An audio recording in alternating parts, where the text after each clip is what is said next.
Okay, so the 68th Grammy Awards are in the books, but honestly, the biggest stories of the night had very little to do with who actually took home the most trophies. Let's get into the moments that really defined the whole evening. It really does sound like the setup for a very strange joke, doesn't it? But stick with me here, because the answer tells you pretty much everything you need to know about music's biggest night in 2026. Yeah, they were both part of these huge, talked about moments at the Grammys. The whole ceremony was just packed with these unexpected wins and some really powerful political statements that went way, way beyond just the music. It made for a night that felt, well, significant. All right, so let's dive into the night's biggest surprises.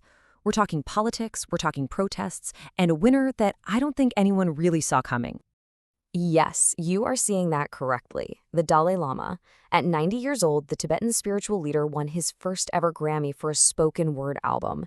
It was this really serene, kind of meditative start to a night that, well, was about to get a whole lot more fiery. So, from that moment of calm, the ceremony took a hard pivot.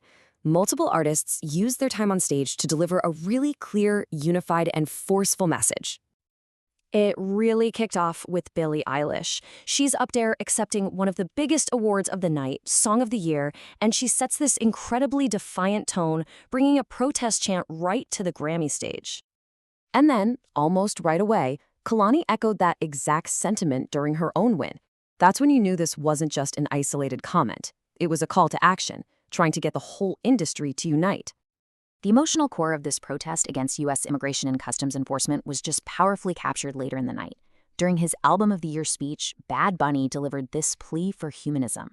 And it just capped off a series of statements that made this one of the most politically charged Grammys in recent memory. Now, amidst all that political drama, one artist's musical achievement was simply too big to ignore.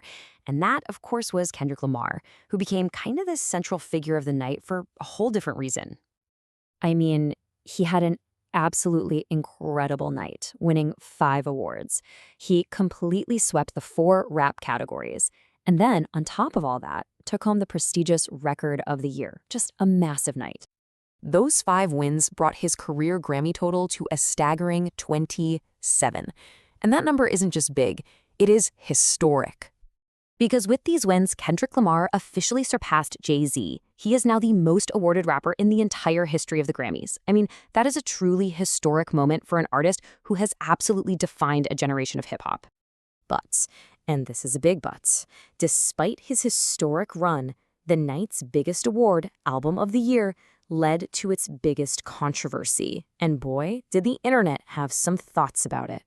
So, the context here is absolutely crucial. You have 3 major, critically acclaimed rap albums, all nominated in the same category: Kendrick's, Clip's, and Tyler, the Creator's. And that detail turned out to be the key to everything that happened next. As soon as the winner was announced, so many fans online immediately pointed to a classic Grammy problem: vote splitting. The theory is that voters who wanted to award a rap album divided their support among these 3 nominees, which weakened each one's chances and paved the way for something else to win. And that win for Debí Tira Más Fotos was a massive moment in itself. I mean, it became the first reggaeton album to ever win Album of the Year. But the public reaction was, well, it was deeply divided. For Kendrick's fans, who've seen him lose this category for iconic albums like To Pimp a Butterfly, it just felt like another painful snub for an artist who was at the absolute peak of his game. But for many others, this wasn't a snub at all.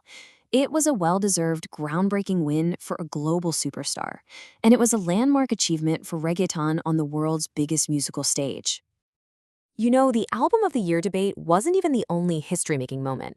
The whole night was just filled with these groundbreaking milestones that really show how much the industry is changing. Just look at these other breakthroughs. We saw K-pop finally get a major win. The Best New Artist, Olivia Dean, delivered this powerful speech about her immigrant heritage.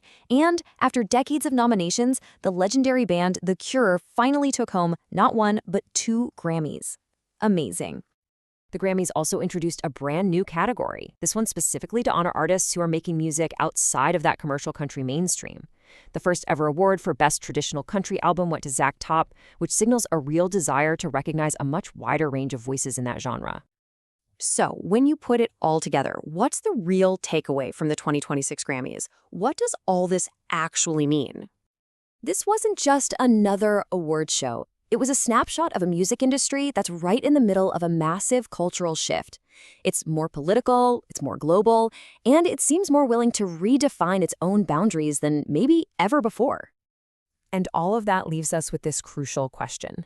As the voices get louder and the music gets more diverse, are the Grammys finally starting to listen? This night felt like a turning point, for sure. But whether it leads to real lasting change or we're just going to have more controversy next year, well, that's the conversation that's really just getting started.